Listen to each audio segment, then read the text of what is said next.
Therapist reacts. Why it's okay to let friendships fade out by Bryan Lufkin is an article that I read on BBC. You'll get the link down below to check that out. We're coming out of pandemic. We're coming out of lockdown, depending on where you live. And during that time, this article talks about having little pods of friends who saw the world the same way you did, who were practicing the same safety measures, or who did things the way that you did them, and that it's a lot of people have fallen out with a lot of people, and we stay in contact through social media, but that you have people that you haven't seen face to face for a year and a half, right? And so in this article, he talks about you might find yourself not wanting to see certain people, not because there's anything wrong, but just because the thought of seeing them again is meh. Before it was part of your routine, before it was part of your life, before it was part of your habit to see them, and now it's out. And I want to talk about the bigger concept. The bigger concept is that friendships ebb and flow. How often have you said or had said to you, I'm such a bad friend, I'm sorry I haven't called, I haven't emailed, we haven't made time for one another.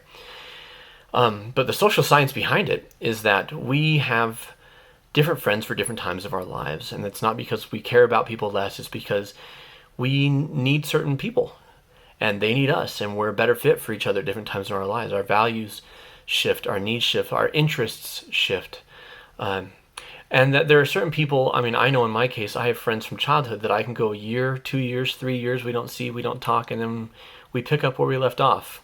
We got to catch up, of course, but it's never awkward or like, man, why haven't you been in my life?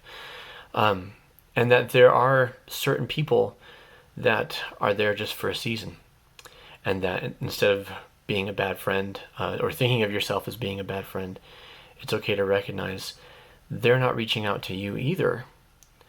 They have life, they get busy, they have other people that they're connected with that are a better fit for them right now, and that's okay. But this article talks about how to know if this is someone you should reconnect with. And the biggest indicator is also the simplest and most straightforward. Do you miss them? Do you want them in your life?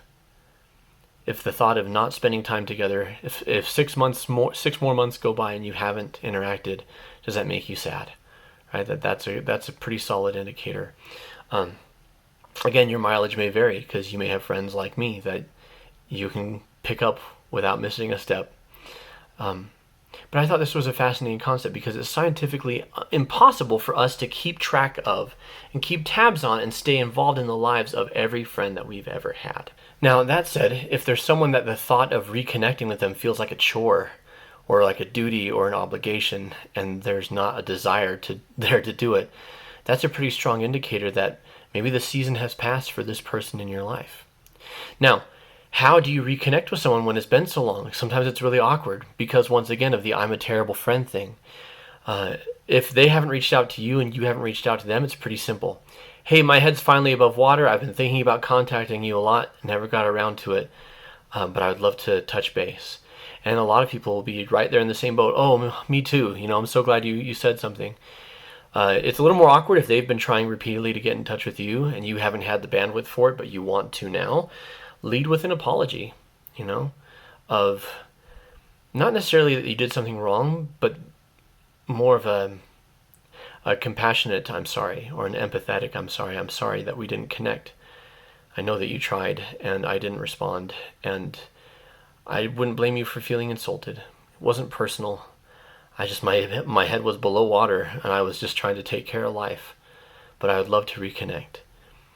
Some people will hold grudges. Most people won't. Most people will be glad for the opportunity to connect once again.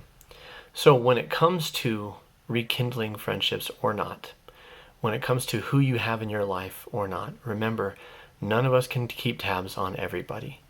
Maybe your struggle is the opposite. Maybe you've got precious few friends to begin with, in which case it's time to open the doors, right? Like Arendelle and Frozen, for the first time in forever, let everybody in, right? Let people into your life, invite them back in. The most comforting thing about this article for me is that we're not bad friends if we fall out of touch. We're just people. And just because I haven't made time for you doesn't mean I don't care about you. And I'm wanting to make time now. So what do you think about friends, about friendscapes, about friendscape is who you have in your life, who you choose to keep around, and why. How do you choose who you make time for? I want to hear in the comments below. How do you reconnect after a long period of time? Or how do you choose who you don't really want to associate with anymore? If you enjoy what we're doing here at Mended Light, please like, comment, click the bell so you can get all of our notifications every time we drop a new video. We drop several a week. If you enjoyed this, I want to invite you to check out my last Therapist Reacts video on 6 psychologically damaging things that parents say to their kids without meaning to. Link for that is right down there below. So until next time, I'm Jonathan Decker. Keep shining because we need your light, and we'll see you then.